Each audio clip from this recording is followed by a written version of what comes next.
Kumusta kayong lahat? Ako si Paulina Constancia.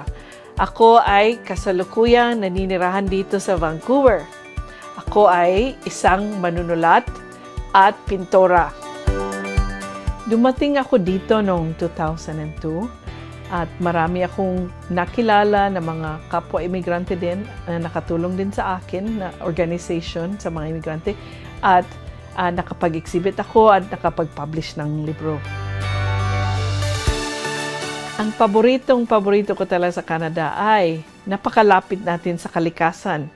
Ilang minuto lang, andun ka na sa waterfalls, andun ka na sa National Park, no? Marami tayong magagawa na hindi kailangan maraming gastos. Maligayang araw ng Canada sa inyong lahat at sana sama-sama kayo sa inyong mga pamilya at mga minamahal. Salamat.